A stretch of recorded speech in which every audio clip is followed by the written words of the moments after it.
Do you think Blackburn might possibly move to the bullpen if and when Bassitt returns?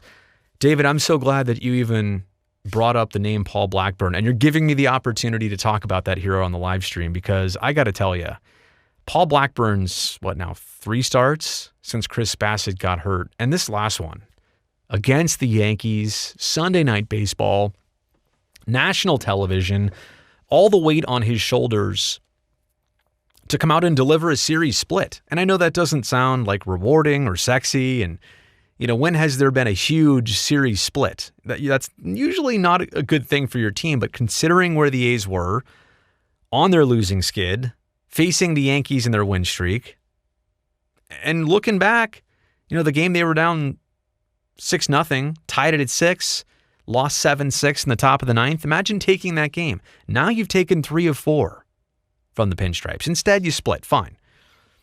But at least you got out of that in a good mode to start off this next road trip. Sorry, let me go back to Paul Blackburn. I'm so happy that he's grasped this opportunity and has started to run with it.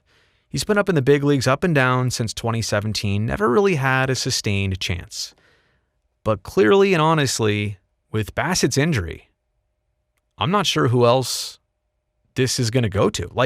It's his by default, but I love the fact that he is putting forth some really, really good efforts. And they're not all going to be perfect. Even his first one in Chicago, the A's lost that game. He wasn't flawless by any means, but the fact that he flew in that morning, imagine this.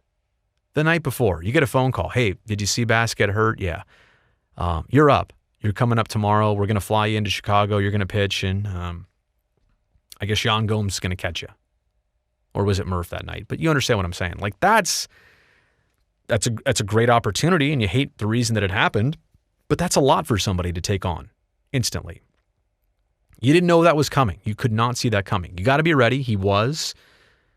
And just to say that Paul Blackburn is not even nearly the only starter in the A's rotation right now who has stepped into a role, who's earned it, who has just grabbed it by the horns and run away with it. Think about Cole Irvin this year.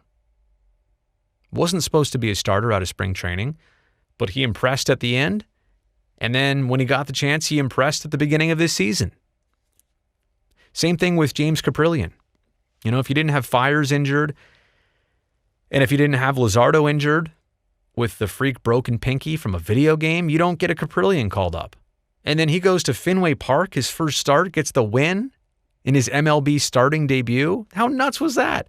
You have 3 tremendous stories right now on the A's in terms of their staff, and they're all critical guys. Add those 3 to Minaya and Montas, and there you go. That's your rotation right now.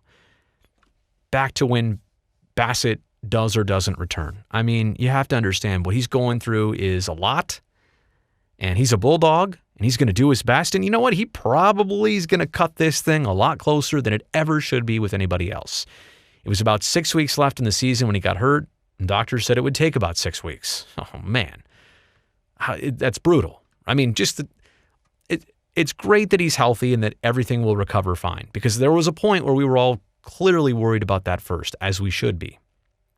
But once you know he's going to be healthy, it's hard to hear that recovery sequence is going to time out exactly to the end of the regular season. But I don't know.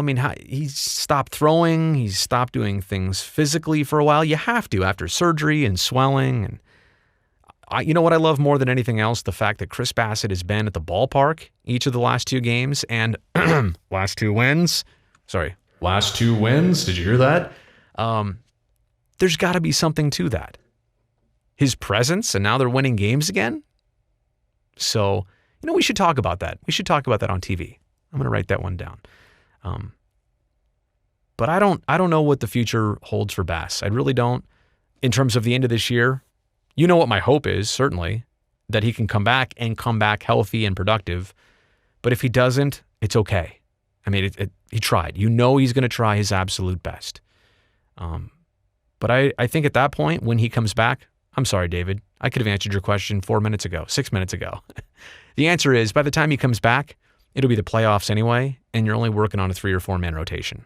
So there you go.